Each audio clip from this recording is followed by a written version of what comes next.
to Win Souls TV. This is your host, Jeff Thomas, and my co-host, Reese. Well, we's gonna say his last name is Thomas. Give me some. Big dog, you know what I'm saying? Give him a speak. Speak. Oh yeah, see?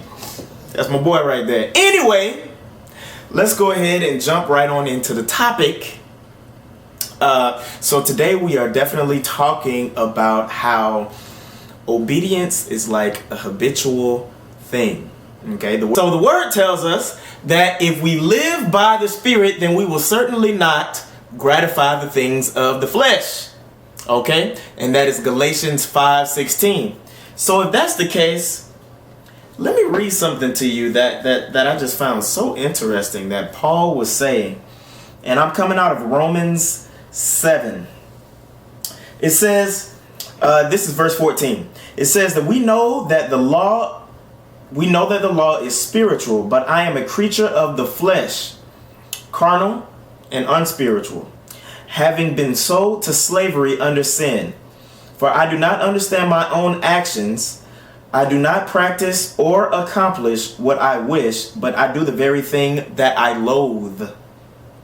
Now, if I do what is contrary to my desire, I acknowledge and agree that the law is good and that I take sides with it. However, it is no longer I that do the deed, but the sin which is at home in me and has possession of me. For I know that nothing good dwells within me, that is, in my flesh. I can will what is right, but I cannot perform it.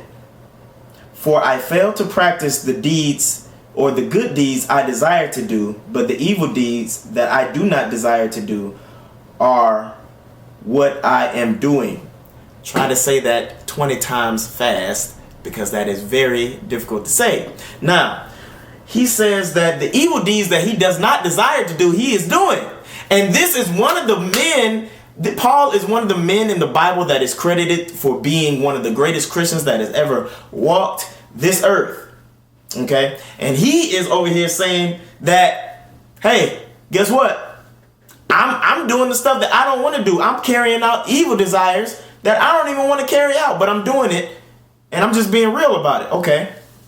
Well, guess what? We also know that he was following the law, which is also spiritual, which is what he just said there. Okay, so if that's the case, then we know that he was also walking by the Spirit.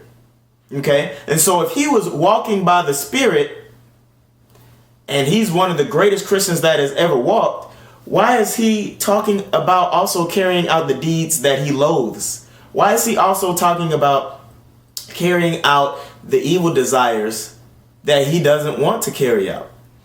Well, that is because when obedience by itself is a habitual thing. It is a moment-to-moment action. It's a moment-to-moment decision. Every single time that we come in contact with our thoughts, every single time that we come in contact with people, every single time that we come in contact with ourselves, you know, when the Lord is showing us ourselves, okay? So with specific things, yes, you can be completely moving out of the Spirit because that that specific thing may not necessarily be the struggle that you are struggling with, but other things, possibly anger, possibly rage, possibly porn, those specific things, you're carrying out evil desires. You see, you're carrying out the desires of your flesh. So it is a habitual thing that you constantly have to be in charge of in all areas of your life in order not to carry out anything of the flesh. Okay?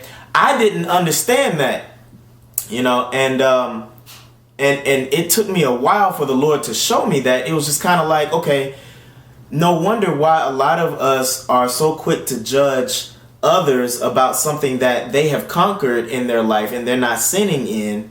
But another area that they're not so good at, they don't even bring up in conversation. Now, I'm not saying that to judge specific Christians, but what I am saying is that in order to completely move out of the Spirit, which is definitely possible, you have to be on charge or in charge of every microsecond of every day, of your thoughts, rebuking your own thoughts. It has to be a habitual thing every single day and every single time that you get up. Constantly keeping your mind on the Lord.